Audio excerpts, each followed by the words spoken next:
قل انی نہیت ان اعبد الذین تدعون من دون اللہ لما جاءنی البینات من ربی وامرت ان اسلم لرب العالمین هو الذی خلقکم من تراب ثم من نطفة ثم من علقة ثم يخرجكم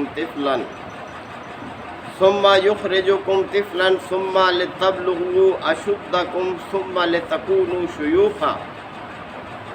لتكونوا شيوخا ومنكم من يتوفى من قبل ولتبلغوا أجلا مسمى ولعلكم تعقلون هو الذي يحيي ويميت فإذا قضى أمرا فإنما يقول له كن فيكون صدق اللہ مولانا العظیم۔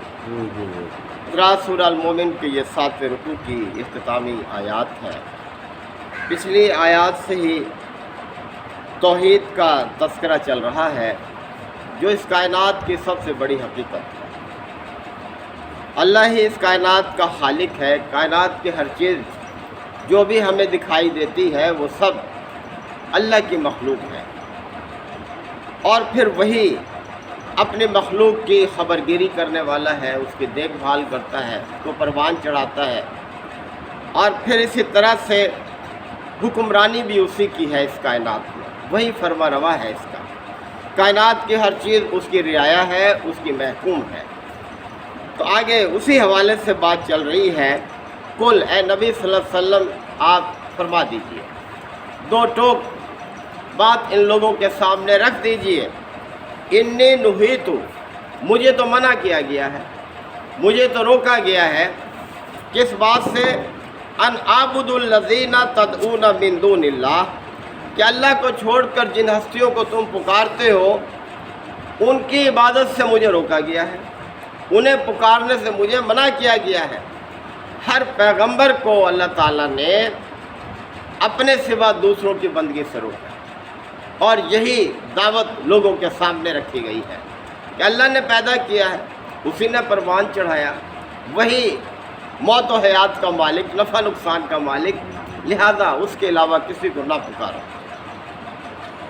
اور پھر آگے مزید یہ لما جاءنی البینات من ربی، جبکہ میرے رب کی طرف سے میرے پاس بینات آ چکی ہیں، روشن نشانیاں آ چکی ہیں، اس کی تخلیق کی، اس کی قدرت کی، اس کے حساب کتاب کی، یعنی ہر طرح سے کائنات میں اس کی نشانیاں پھیلی ہوئی ہیں۔ ذرا غور کرو، فکر کرو، ہمارے اپنے جسم کو دیکھ لو، کس طرح سے یہ وجود میں آیا ہے، کون اس کو وجود میں لایا ہے، کہاں سے اس کا آغاز ہوا۔ آگے آیات میں اللہ نے اس کا تذکرہ بھی فرمایا۔ اور پھر یہ کہ وہ امرت، مجھے حکم دیا گیا ہے، کس بات کا؟ ان اسلم لرب العالمین، کہ میں رب العالمین کے آگے سر تسلیم خم کروں، اسی کے آگے جھکاؤں اپنے سر کو، اسی کی بندگی کروں، اس کے ساتھ کسی کو شریک نہ ٹھہراؤں، مجھے تو اس بات کا حکم دیا گیا ہے۔ هو الذی، وہی تو ہے، خلقکم من تراب، جس نے تمہیں مٹی سے پیدا کیا، یعنی پہلا انسان، یعنی حضرت آدم علیہ السلام جو جد امجد ہے تمام انسانوں کے، اللہ تعالیٰ نے ان کو مٹی سے پیدا کیا، اور اس کے بعد ثم من نطفۃ، اس کے بعد پھر نطفے سے سلسلہ چلا دیا، پھر نطفے سے ثم من علقۃ، پھر جمے ہوئے خون سے، یعنی کس طرح سے وہ نطفہ جو کہ ماں کے پیٹ میں قرار پاتا ہے، اللہ اس کو قرار بخشتا ہے۔ ایک خرد بینی ذرہ ہے وہ، جہاں سے تمہارا آغاز ہوتا ہے، اس ذرے سے، اور پھر وہ نشو و نما دیتے دیتے اس کو ایک جمے ہوئے خون کی شکل میں لے آتا ہے۔ ثم یخرجکم طفلا، پھر تمہیں بچے کی شکل میں نکالتا ہے، یعنی ایک مکمل انسان کس طرح سے دیکھیں وہ وجود میں لاتا ہے، اور تمہیں باہر لے آتا ہے۔ ثم لتبلغوا، تاکہ تم بڑھو، پوری عمر کو پہنچو، اشدکم، اپنی پوری طاقت، اپنی پوری قوت، پوری صلاحیتوں کو پہنچ جاؤ۔ کس طرح سے وہ تمہیں نشو و نما دیتا ہے۔ ثم لتکونوا شیوخا، اور اس لیے کہ پھر تم بڑھاپے کی عمر کو پہنچو، پختہ عمر کو پہنچو۔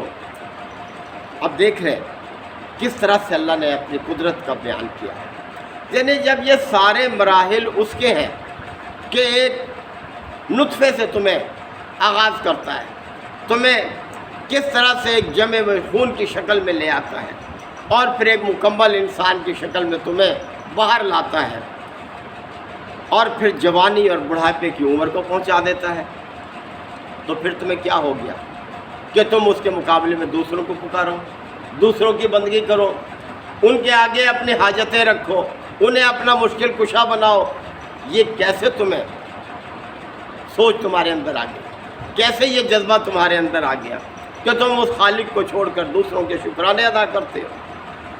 وَمِنْكُمْ مَن يُتَوَفَّى مِن قَبْلُ، اور تم میں سے جسے چاہتا ہے وہ پہلے ہی واپس بلا لیتا ہے، یعنی بڑھاپے کی عمر کو پہنچنے سے پہلے تمہیں واپس بلا لیتا ہے۔ کسی کو ماں کے پیٹ میں ہی اسقاط حمل کر دیتا ہے، کسی کو بچپن میں، کسی کو جوانی میں، اور کسی کو پھر بڑھاپے تک مہلت دیتا ہے، پھر واپس بلاتا ہے۔ یعنی جسے اس دنیا میں بھیجتا ہے اس کا واپسی کا وقت بھی مقرر کر کے بھیجتا ہے کہ کب اسے واپس آنا ہے، اور کوئی اس کو پھر روک نہیں سکتا۔ تم لاکھ کسی سے دعائیں کرو، لاکھ کوئی جتن کرے، کوئی نہیں روک سکتا پھر اس کو۔ وَلِتَبْلُغُوا أَجَلًا مُّسَمًّى، تاکہ تم اس مقررہ مدت کو پورا کرو جو اس نے تمہیں اس دنیا میں بھیجتے وقت مقرر کی تھی۔ اس سے پہلے کوئی نہ مر سکتا ہے، نہ اس کے بعد کوئی جی سکتا ہے۔ تو جب وہ تمہارے اوپر قدرت رکھتا ہے ہر مرحلے پر، تو پھر تم اس کے مقابلے میں دوسروں کو کیوں پکارتے ہو، دوسروں سے کیوں حاجتیں طلب کرتے ہو؟ وَلَعَلَّكُمْ تَعْقِلُونَ، اور یہ ساری صورتحال تمہارے سامنے اس لیے رکھی جا رہی ہے کہ تم عقل سے کام لو، تم سوچو اور اس کے ساتھ کسی کو شریک نہ ٹھہراؤ۔ یہ سب سے بڑا گناہ ہے اللہ کے ساتھ شرک کرنا۔ اللہ تعالیٰ نے کئی مرتبہ اس چیز کو واضح کیا، فرمایا کہ ان اللہ لا یغفر ان یشرک بہ ویغفر ما دون ذلک لمن یشاء، اللہ اس شخص کو ہرگز نہیں معاف کرے گا جس نے اس کے ساتھ کسی کو شریک کیا، اور اس کے علاوہ جس کو چاہے گا بخش دے گا۔ تو یہ اتنا کبھی فیل ہے یہ اللہ کے ساتھ دوسری ہستیوں کو شریک کرنا۔ هو الذی یحیی و یمیت، وہی تو ہے جو زندگی دیتا ہے اور موت دیتا ہے، یعنی کس کے اختیار میں ہے یہ، یعنی جسے وہ زندہ رکھنا چاہے کوئی اس کو ہلاک نہیں کر سکتا۔ بادشاہ وقت کتنی سازشیں کرتے رہے، لیکن جس کو اس نے برقرار رکھنا تھا وہ اپنی عمر کو پورا کر کے گیا، اور جسے کوئی روکنا چاہے اس کی موت سے کوئی روک نہیں سکتا اس کو۔ کتنا ہی اعلیٰ ہسپتال ہو، کتنے ہی اعلیٰ ڈاکٹر ہو، جس شخص کی موت کا وقت آ جاتا ہے کوئی اس کو بچا نہیں سکتا ایک لمحے کے لیے، پھر وہ اپنے وقت پر واپس چلا جاتا ہے۔ تو اس لیے یقین دلایا جا رہا ہے وہ الذی یحیی، وہی ہے جو زندگی دیتا ہے، ویمیت، اور وہی موت سے امکنار کرتا ہے۔ فَإِذَا قَضَىٰ أَمْرًا، پس اس کی شان تو یہ ہے کہ جب وہ کسی کام کا فیصلہ کر لیتا ہے، فَإِنَّمَا يَقُولُ لَهُ، تو وہ تو صرف اسے حکم دیتا ہے، کن، ہو جا، فَيَكُونُ، اور وہ کام ہو جاتا ہے۔ یعنی تم کیسے اس غلط فہمی میں ہو کہ دوبارہ پیدا نہیں ہوگے؟ جب اللہ نے فیصلہ کیا ہوا ہے، طے کیا ہوا ہے، اور اس کائنات کی تخلیق کے وقت سارا یہ منصوبہ ہے اس کا کہ انسان جو دنیا میں بھیجے جائیں گے ان کو 2 دفعہ موت ہے، 2 دفعہ زندگی ہے۔ آپ دیکھ لیں عالم ارواح میں ہم سب موت کی حالت میں تھے، اللہ تعالیٰ نے ہمیں جسم دیا ماں کے پیٹ میں، پھر وہاں سے روح اس کے اندر ڈال دی اور ایک جیتا جاگتا انسان بنا۔